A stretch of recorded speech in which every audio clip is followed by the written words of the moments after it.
दोस्तों नमस्कार, मैं हूं धीरज और स्वागत करता हूं आपका study.com में। आज की क्लास में मैं वो वीडियो लेकर के आया हूं जिसका आप सभी लोगों को बड़े ही बेसब्री से होगा इंतजार। जी हां, 12th के बाद या 10th के बाद बेस्ट गवर्नमेंट जॉब्स कौन कौन सी हैं, कौन कौन से जॉब्स की प्रेपरेशन आप कर सकते हैं 12th या फिर 10th के बाद। तो चलिए बात करते हैं जी। देखिए यहाँ पे बच्चों की 10th या 12th के बाद सबसे पहली चॉइस होती है, मैं सिर्फ नाम बताने वाला हूँ, बाकी कुछ यहाँ नहीं है, ठीक है ना। इसके बारे में आप जिसके बारे में कहोगे मैं डिटेल वीडियो बना दूंगा, ठीक है ना। तो सबसे पहली चॉइस जो बच्चों की होती है वो होती है जी इंडियन रेलवे, ठीक है ना। इंडियन रेलवे में ग्रुप डी, एएलपी और एनटीपीसी, ये तीन चीजें हैं जहां बच्चे जाना चाहते हैं। ग्रुप डी में भी अलग अलग पोस्ट है, एनटीपीसी में भी अलग अलग पोस्ट है और एएलपी में भी अलग अलग पोस्ट है। मैं सिर्फ नाम बता रहा हूं कि आप ग्रुप डी में जा सकते हैं, आप एनटीपीसी में जा सकते हैं, आप एलएलपी की तैयारी कर सकते हैं। तीन चीजों की तैयारी कर सकते हैं अगर आप रेलवे में जॉब पाना चाहते हैं तो, ठीक है ना। पोस्ट अलग है, सैलरी अलग है और सब चीज अपने ऊपर अपने हिसाब से है। बात समझ में आ रही है। Group D normally 10th level पे होता है, एनटीपीसी ग्रेजुएशन 12th लेवल पर भी कुछ चीजें हुए इसमें, लेकिन मेनली ग्रेजुएशन है। एएलपी 12th है, ठीक है जी। तो बात समझ में आ रही है। एएलपी के लिए एक टेक्निकल डिग्री आईटीआई पॉलिटेक्निक वगैरह अगर हो तो बहुत अच्छा रहता है, ठीक है। ये इतनी सी बात, इतनी सी जानकारी आपके लिए पर्याप्त है। यहाँ आप इसके अलावा और भी चीज़ें हो पाएंगी और भी वीडियोस में बना दूंगा। मैं सोच रहा हूँ इसके लिए एक अलग चैनल ही बात हो, जैसे एक चैनल है अपना फ्लुएंट ज्ञान, ठीक है ना। इस चैनल पे मैं आपके लिए सोच रहा हूँ कि सिर्फ और सिर्फ कॉम्पिटिटिव की बात वहाँ पे की जाए, ठीक है ना। ये मेरा ही अपना चैनल है, ये चैनल मैंने बनाया। मैंने सोचा कि यहाँ बोर्ड को ही रहने देते हैं, क्योंकि जो भी 1.5 लाख भाई यहाँ जुड़े हुए हैं वो सारे के सारे बोर्ड्स के लिए ही हमसे यहाँ जुड़े हुए हैं।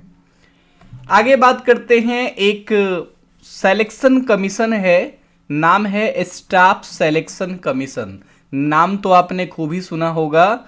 चाहे आपको इंस्पेक्टर बनना हो, सीबीआई में जाना हो या आपको कहीं और जाना हो, बहुत अच्छे अच्छे एकदम बेहतरीन जॉब्स अगर आपको चाहिए, क्लर्क की पोस्ट चाहिए अगर आपको, ठीक है। मल्टीटास्किंग स्टाफ की बात हो, यहाँ एमटीएस की बात हो, एसएससी सीएचएसएल की बात हो, सीपीओ की बात हो, आप दिल्ली पुलिस में जाना चाहते हैं, जी हाँ एसएससी आपके लिए है। दिल्ली पुलिस में दरोगा बनना चाहते हैं, जी हाँ एसएससी सीपीओ आपके लिए है। इंस्पेक्टर बनना चाहते हैं, सीबीआई में जाना चाहते हैं, कस्टम डिपार्टमेंट में जाना चाहते हैं, सीजीएल एसएससी सीजीएल आपके लिए आपका इंतजार कर रहा है। स्टेनो की जॉब है, स्टेनोग्राफर, जीडी जनरल ड्यूटी, ठीक है ना, या जो कुछ भी ये है आपका एसएससी जीडी। यहाँ तो बहुत सारी चीज़ें हैं, एसएससी जीडी के अंदर बहुत सारी चीज़ें आती हैं। यहाँ पे आईटीबीपी, बीएसएफ वगैरह वगैरह, सीआईएसएफ, बहुत सारी चीज़ें इसके अंदर हैं।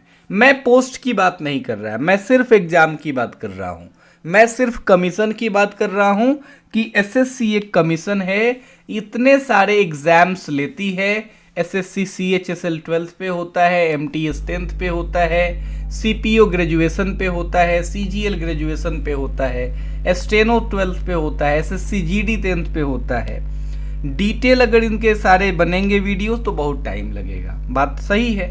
हर एक चीज़ सीजीएल के लिए तो मैंने इसी चैनल पे एक बनाया है वीडियो, आप चाहें तो देख सकते हैं, लाइफ एंड कैरियर। यहाँ इस चैनल पे एक प्लेलिस्ट होगा जिसमें air force, navy, NDA, SSC, CGL सबके बारे में मैंने समझाया है, ठीक है जी। अगला जो सबसे टॉप क्लास का एक नाम हमारे सामने आता है और भारत में एकदम भाई आप तो समझ ही रहे हैं कितना एकदम लोगों में जुनून है, जोश है, वो है union public service commission, UPSC. UPSC जो है ये आपका एक कमीशन है जो एग्जाम लेता है कौन कौन से एग्जाम लेता है मैं सिर्फ वो बता रहा हूं, बाकी इससे अलग अलग पोस्ट पे आप जाते हैं। जैसे यूपीएससी सीएससी देते हैं आप, आईएएस आईपीएस आईएफएस और भी बहुत सारी चीजें हैं। यहाँ इसके भीतर में बहुत से पोस्ट हैं जहां पे आप जाते हैं इसके थ्रू। तो यूपीएससी सीएससी सिर्फ एक एग्जाम का नाम है, ठीक है ना। वो क्या है, प्री है, मेंस है, इंटरव्यू है, वो अलग चीजें हैं। मैं यहाँ सिर्फ और सिर्फ आपको क्या बता रहा हूं, सिर्फ और सिर्फ एग्जाम के नाम बता रहा हूं। यूपीएससी आईएफओएस, ठीक है ना, Indian forest service, bachelor degree पे होती है। कुछ स्पेशल क्राइटेरिया होते हैं इसको भरने के लिए, और ये भी प्रेस्टिजियस जॉब है। यूपीएससी कोई भी जॉब है ना भाई, आप समझ ही रहे हो, ऑफिसर रैंक की जॉब आपको मिलने वाली है। यूपीएससी एनडीए, एनडीए का तो बच्चों में एकदम क्रेज है, आर्मी में, नेवी में, एयरफोर्स में। अगर आप चाहते हैं कि आपकी बहाली डायरेक्ट ऑफिसर के पोस्ट पे हो तो आप यूपीएससी एनडीए, यूपीएससी सीडीएस, ये दो एग्जाम, कंबाइंड डिफेंस सर्विसेज का एग्जाम, ठीक है ना, ये दो एग्जाम आपके लिए बेस्ट है। यूपीएससी ईएसई, ये भी यूपीएससी ही एक एग्जाम कंडक्ट करवाता है, इंजीनियरिंग सर्विसेज एग्जामिनेशन, ठीक है ना। इसमें इंजीनियरिंग की डिग्री होती है, अगर आपके पास इंजीनियरिंग की डिग्री होगी तभी आप इसको फिलअप कर पाएंगे। UPSC CAPF, central armed police force, आपको होता है ना कि आईटीबीपी के हेड ये हैं, ठीक है ना, इसके हेड ये हैं। तो आर्म्ड फोर्सेस जो भी हैं उसके जो हेड होके जाते हैं वो यहां से जाते हैं, ठीक है ना, सीएपीएफ, या कोई आईपीएस ऑफिसर होता है। UPSC EPFO, employees provident fund organisation, आपने तो बार बार ये सुना होगा कि मेरा पीएफ कटता है, मेरा पीएफ कटता है। तो आखिर वो सारा चीज कोई मैनेज करता होगा ना, कोई उस डिपार्टमेंट का हेड होगा ना, और उसके लिए एग्जाम लेता है जी यूपीएससी, ठीक है। UPSC IES, Indian economic service, ये भी एक एग्जाम है। अगर आपका इकोनॉमिक्स में पोस्ट ग्रेजुएट है, पीजी है, तो फिर आप इसको भर सकते हैं। यूपीएससी एनडीए है, अभी बात हुई ही, नेशनल डिफेंस एकेडमी 12th पे होता है। यूपीएससी सीएमएस है, कंबाइंड मेडिकल सर्विसेज, एमबीबीएस की डिग्री अगर आपके पास है तो आप यहाँ भर सकते हैं। तो ये सारे एग्जाम हैं जो यूपीएससी कंडक्ट करवाता है, मैं सिर्फ एग्जाम के नाम बता रहा हूं। बैंकिंग भी बहुत अच्छा ऑप्शन है। एसबीआई अपना अलग से फॉर्म निकालता है हर एक चीज के लिए, चाहे वो एसबीआई का क्लर्क हो या फिर एसबीआई का पीओ हो, प्रोबेशनरी ऑफिसर, या जो कुछ भी है। एसबीआई अपना हर चीज का अलग से फॉर्म निकालता है। कुछ और बैंक भी फॉर्म निकालते हैं, ठीक है ना।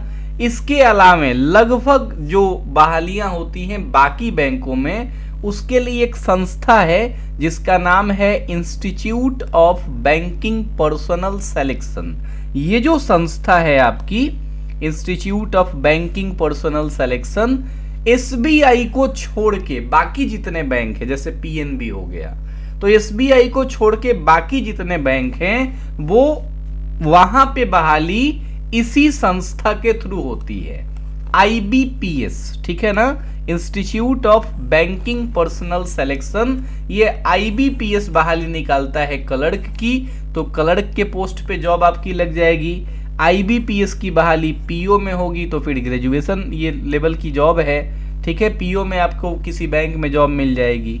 आईबीपीएस आरआरबी होगी तो फिर रीजनल रूरल जो बैंक्स हैं वहां पे आपका जॉब लगेगा। और एसबीआई में अगर करना है तो फिर तो एसबीआई अपना अलग से नोटिफिकेशन निकालता ही निकालता है।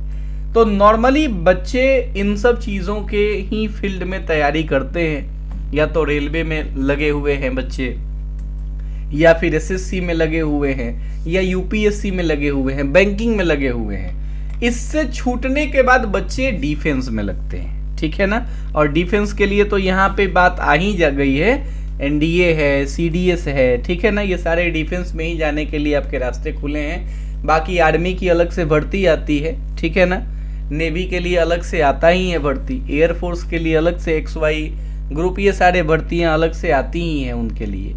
इसके अलावा एक और जॉब जिसकी आप तैयारी कर सकते हैं वो है RBI, reserve bank of India में आरबीआई असिस्टेंट एग्जामिनेशन होता है जी। यहाँ पे आप इसकी भी तैयारी कर सकते हैं। ठीक है ना, ये है अपने स्लाइड का एंड। ठीक है, मिलते हैं अगले वीडियो में, तब तक के लिए धन्यवाद। अगर आप और किसी चीज़ के बारे में जानना चाहते हैं आप हमको बताइए, मैं पूरा का पूरा रिसर्च करके उसके ऊपर एक वीडियो आपके लिए ला दूंगा। ठीक है, thank you so much for watching this video.